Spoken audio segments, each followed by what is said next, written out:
એ સમગ્ર જે ફરિયાદ છે કૃષ્ણનગર પોલીસ સ્ટેશનમાં ગઈકાલે દાખલ કરવામાં આવી છે, જેમાં જિલ્લા શિક્ષણ અધિકારીશ્રીએ શાળાના ટ્રસ્ટી જે છે એમને લેખિતમાં આપ્યું કે જે કુબેરનગર વોર્ડના જે કલ્પનાબેન નવલેકર કરીને જે છે કેન્ડિડેટ હતા આના કોંગ્રેસ પક્ષ તરફથી, અને જેઓ ચૂંટણીમાં ઊભા રહેલા અને ચૂંટણીમાં ઊભા રહેતા સમયે જે એમને ડોક્યુમેન્ટ જે રજૂ કરવા પડે એ ડોક્યુમેન્ટ રજૂ કરેલા એમના શાળા થોડાનું પ્રમાણપત્ર વગેરે, તો એ કંઈક ખરાઈ કરાવતા એમાં કંઈક એમના જે શાળા છોડ્યા અંગેનું જે પ્રમાણપત્ર રજૂ કર્યું ચૂંટણી પંચ સમક્ષ, એમાં કંઈક ક્ષતિઓ જણાઈ આવેલી અને એ જે શાળાનું જે ઉલ્લેખ કરેલું કૃષ્ણનગર વિદ્યા વિહાર મંદિરની શાળાનું, એમાં જે GR નંબર 1248નું જે ખરાઈ કરાઈ તો એમાં જે છે કોઈ ચાવડા હસમુખભાઈ કરીને એમનું નામ બોલતું હતું,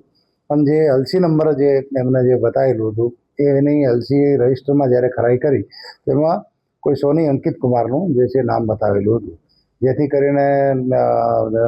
જિલ્લા શિક્ષણ અધિકારીશ્રીએ શાળાના ટ્રસ્ટીના આ બાબતે ધ્યાન દોર્યું કે ભાઈ આ તમારા શાળાનું જે છે આ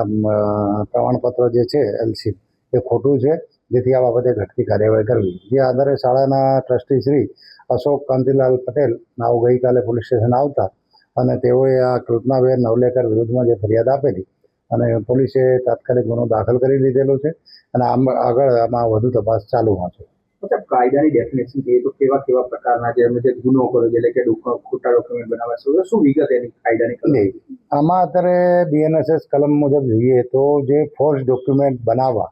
અને ફોર્સ ડોક્યુમેન્ટ બનાવવા પછી કોઈ પણ સરકારી અધિકારી કે કચેરીમાં રજૂ કરવા એ ટાઈપનો આખો જે છે આખો ફોર્જરીનો ગુનો બને છે.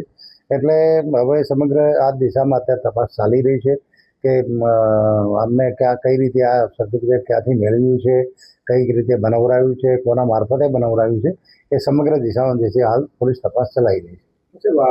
જેને ડોક્યુમેન્ટ બનાવ્યા તેની ધરપકડ માટે શું કાર્યવાહી? નહીં, અત્યારે તો પ્રાથમિક એમાં એવું છે કે અત્યારે પહેલાં તો સાક્ષીઓ જે છે, કારણ ગઈકાલે જ ગુનો રજીસ્ટર થયો છે અને દસ્તાવેજના લગત જે ગુનો છે, એટલે સૌથી પહેલાં તો જે છે આમાં જેટલા જે ડોક્યુમેન્ટ્સ છે કે જેટલા જે સાહેદો છે એ તપાસી અને એના પછી જે છે આગળ કઈ દિશામાં જે જવું એ આગળની કાર્યવાહી ચાલુમાં છે. આપના પોતાના પ્લેટફોર્મ લલકારને લાઈક કરો, ફોલો કરો, સબસ્ક્રાઇબ કરો અને શેર કરો.